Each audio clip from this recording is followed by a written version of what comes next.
guys, what's going on? This is Travis P11. I want to welcome you to the channel. Well, today we're just doing a simple tabletop review of the Glock 17 Gen 4 or 4th generation model. There are many videos on YouTube featuring this pistol, but I was going to go over some of the basic specifications on the pistol, my experiences with the pistol, just share with you what it's like being an owner of a G17 for just 3 years, and we can kind of talk about whether or not you should consider buying one. Okay, first of all, let's double check and make sure the firearm is unloaded. And it is. We're good to go. In fact, I just got done cleaning it, but it's always good to check. Go ahead and dry fire.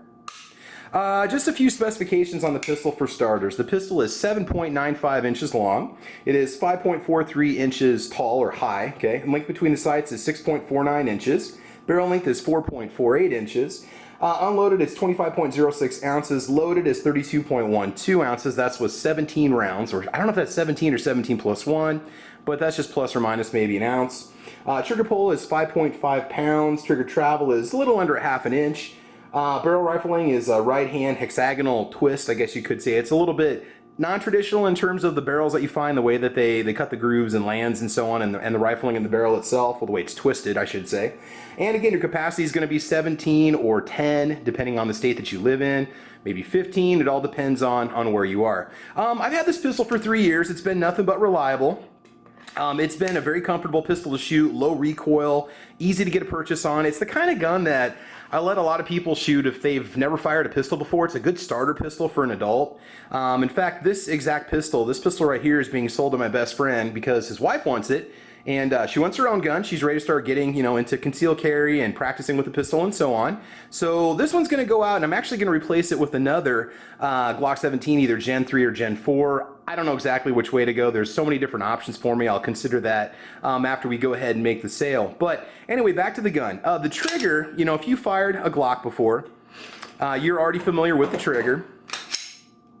It's just maybe about a half an inch of take up here, and then you've got the brake.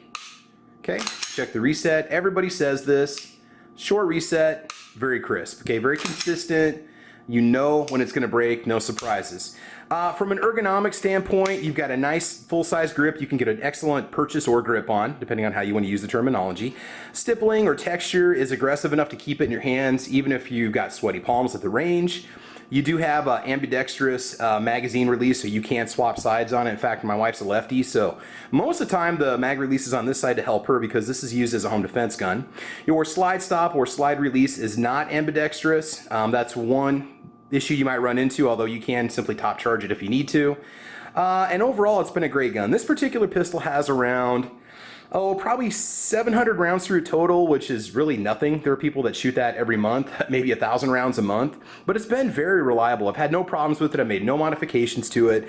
Some people like to put steel instead of plastic or polymer sights on the top of their Glock. Mine did get a little nick in the top, but that's just normal wear and tear, nothing too fancy. In the box, you do get 3 magazines, which is one thing that makes it an excellent value. You also get a bore brush, a cleaning rod, which is just located up in the top of the case, and you get different back straps you can put on, so you can get different types of grip if you want a little more protection with what's called the beaver tail to protect you from the slide. As it cycles over the top of your hand, you have that option. They give you the little pegs that you use to keep the grips in place. And the funny thing is, I've tried all 4 of these, and for me, myself, I just simply go just as is out of the box. I just find that gives me the best grip overall. Very comfortable. I haven't really fired it much with gloves on. Thin gloves, you're going to be okay, but I've never tried it with full winter gloves.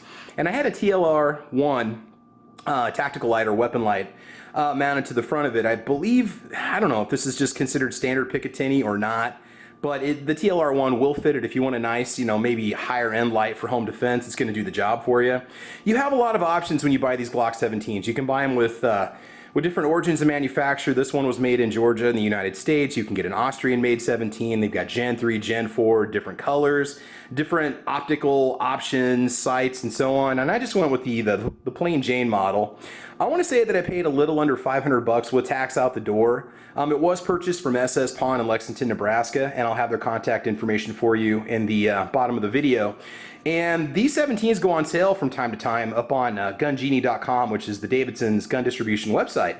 And if you check on there, you can find some of the best prices on the 17. I'm not trying to just sell you on that, but if you want to save money and you want to get a good price, that is one way that you can go. And I've used this gun through several courses. It does have one little scratch on the back. I've used it a lot in different drills and activities. It's been, like I said, the bedside gun for 3 years. And I'm either ready for just a different color or the ability to mount an optic on the back of here, so there's a different model I'm considering going with. So I've been very happy with it. So you know the specifications, you kind of know my experiences on it. You can check, I've got a whole section, a playlist of Glock videos that you can watch on my channel. And you'll see that I've never had any problems with it. I've only fired aluminum and brass ammunition through it, both new and remanufactured. I've never fired steel case ammo through it, although you should at least try a box just to make sure your gun can cycle it. That way, if there's ever a worst case scenario and all you can get is steel case ammo, which does happen from time to time, unfortunately, because of gun scares, you'll know that the firearm's going to cycle it properly. I'm not going to clean it here. I'm not going to take it apart and disassemble it and show you how to clean it on this video. There's other videos that show you how to do that, but disassembly is a piece of cake. You just basically grip back here, pull down the tabs, release, pull the trigger, slide comes right off. Obviously, you want to make sure it's cleared before you do that. Again, it's an excellent value for the money because of everything you get in the package, the adjustable back straps, the 3 different magazines, which save you a little bit of money, the cleaning rod, the brush. You're pretty much all set to go right out of the package. Obviously, you're also going to get a spent casing, so if you live in a state that requires you to turn that in when you register the gun, which there might be a few states out there that do that, you have that. As well as the instruction manual, which I did open just to ensure that everything was in there just for myself. So overall, it's been a great gun. I wouldn't even hesitate to buy one of these used. I'd buy a law enforcement trade-in. If somebody else has one and it's in great shape, I mean, you know, 800 rounds, it shows very little wear whatsoever on here. There's no slide markings on the top of it. I mean, it's really held up well. I mean, the coatings are excellent. This disappointed me a little bit, that little scratch on the back, but that just happened from putting it in a lockbox when I needed to transport it through a different state. So anyway, whole different story. But anyway, overall, it's been very durable. And I know that the American-made Glocks don't have the same kind of coating that the Austrian-made Glocks have. There's a different Tennifer finish they use in Austria. And here in the US, they have to use something else because of environmental regulations. Or they ship the slides in from Austria. I'm not sure exactly. But I can tell you it's been a great gun. So check my channel, check out the videos, and see for yourself if you're interested.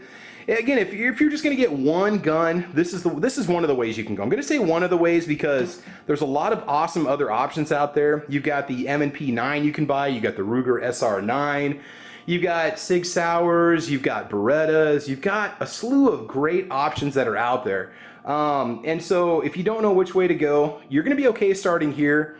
As much I guess you can say kind of rivalry as there is between M&P owners and Glock owners and Beretta owners. We all kind of agree that there's maybe that one model that we do accept and respect, but maybe don't necessarily want to shoot. Like me, I've got nothing against an M&P 9. I've got nothing against the Beretta 92.